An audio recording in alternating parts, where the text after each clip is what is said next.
কি বন্ধুরা, তোমরা কেমন আছো? আজকে আজকে বোধহয় 23 তারিখ। 23 তারিখ, সোমবার, সপ্তাহের প্রথম দিন। তোমরা ভালো আছো তো? আমার গল্পগুলো আজকে তোমাদের জন্য একটা গল্প লিখে এনেছি। একটা মেয়ের স্বপ্ন দেখার গল্প। মেয়েরা তো নানান রকম স্বপ্ন দেখে, কিন্তু সব স্বপ্ন তো বাস্তবে পরিণত হয় না। কিন্তু কিছু কিছু স্বপ্ন যখন বাস্তবের মাটিতে পরিণত হয়, অন্তত কিছুটা হলেও হয়, তখন মেয়েদের সত্যিই একটা ভালো লাগা বা গর্ব হয় যে আমি পেরেছি, একটু হলেও আমি পেরেছি।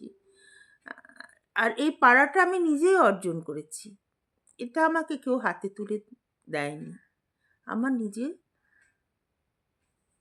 দক্ষতা থেকেই আমি, যা সামান্য আমার নিজের রয়েছে তার থেকেই আমি এটা অর্জন করেছি। এর জন্য আমার কারো সাহায্য দরকার হয়নি। আর এই স্বপ্ন দেখা, আমি যে স্বপ্ন দেখার গল্পটা বলেছি, সেটা সাহায্য করে হয়ও না। সেটা নিজস্বতা থাকতে হয়।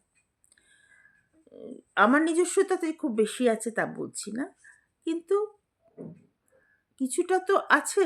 একটা লেখা বাস্তবে নিয়ে আসাকে, আমার নিজের স্বপ্নটাকে যে নিয়ে এসেছি, প্রতিষ্ঠিত হয়েছে, তাই তোমাদের সামনে আমি নিজের লেখা গল্প বলতে পারছি, তাই তো? উম,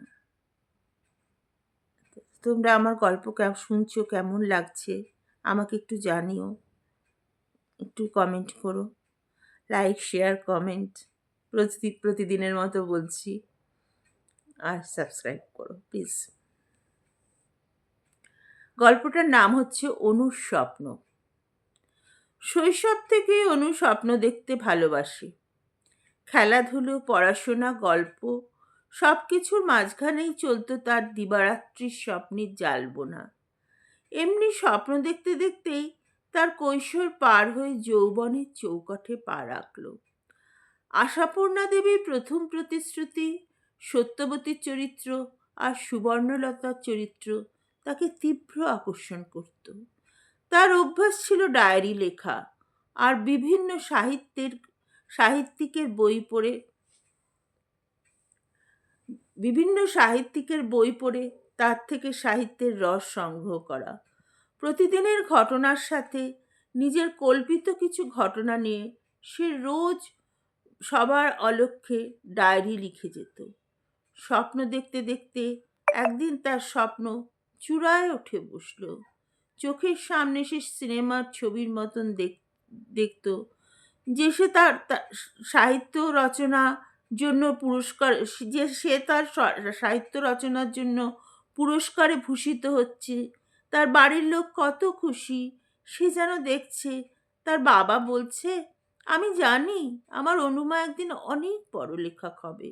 ও যে স্বপ্ন দেখতে জানে, যে স্বপ্ন দেখে, সে তার স্বপ্নকে বাস্তবের আঙিনায় বপন করতেও পারে। যৌবনে সে প্রবেশ করল সংসারের আঙিনায়। তখনই তার স্বপ্নের সিঁড়িগুলো আস্তে আস্তে ভেঙে পড়তে লাগলো। তবুও সে স্বপ্ন দেখা বন্ধ করল না। কিন্তু সত্যবতী সুবর্ণলতার মতন প্রতিবাদী হয়েও উঠতে পারল না। নিজেই নিজেকে বোঝালো, যা উপন্যাসের পাতায় লেখা থাকে তা কি আর বাস্তবের মাটিতে হয়? বাস্তবে একটা সুন্দর সংসারের জন্য তাকে স্বপ্নগুলো আপাতত তুলে রাখতে হবে অনেক ওপরে কোনো অদৃশ্য কাঠের বাক্সে। সংসারে হাজারো কাজের মধ্যেই চলল তার স্বপ্ন দেখা আর গভীর রাতে ডায়েরি লেখা।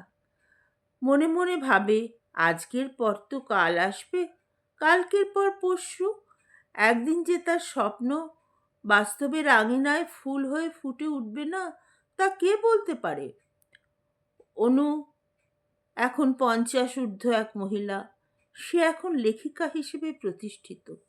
সে তার স্বপ্নটাকে অনেকটা হলেও বাস্তবের মাটিতে নামিয়ে আনতে পেরেছে।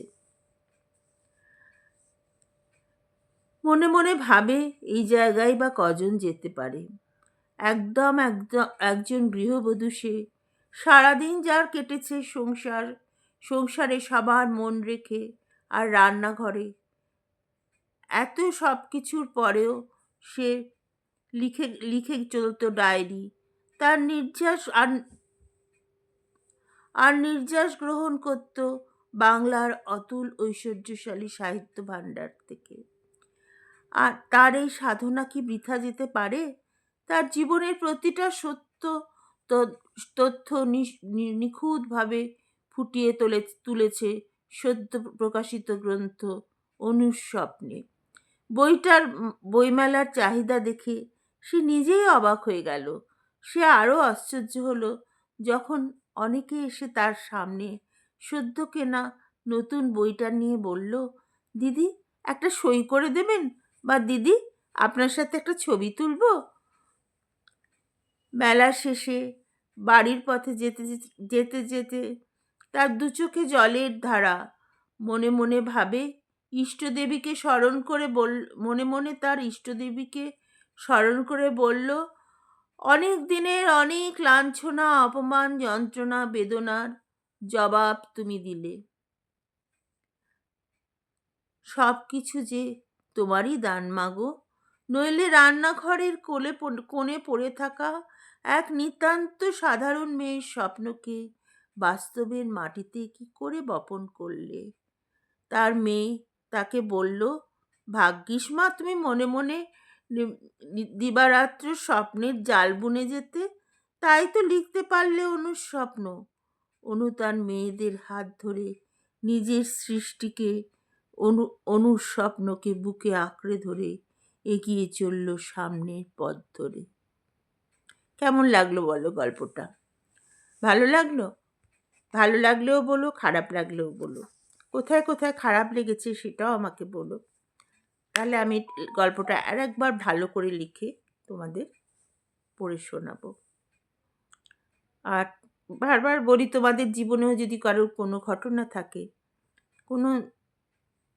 কোনো কিছু থাকে, আমাকে জানিও হোয়াটসঅ্যাপ করে। কমেন্টসে বলো, দিদি হোয়াটসঅ্যাপ নাম্বার দেবেন একটু, আমি দিয়ে দেব। ভালো থেকো বন্ধুরা, খুব ভালো থেকো।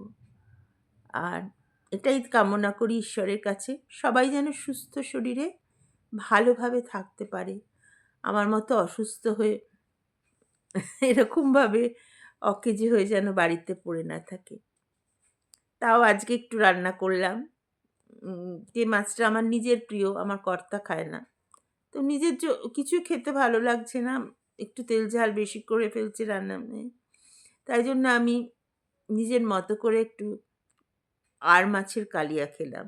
আর মাছটা আমার বাপের বাড়িতেও হতো না, আমি খেতাম।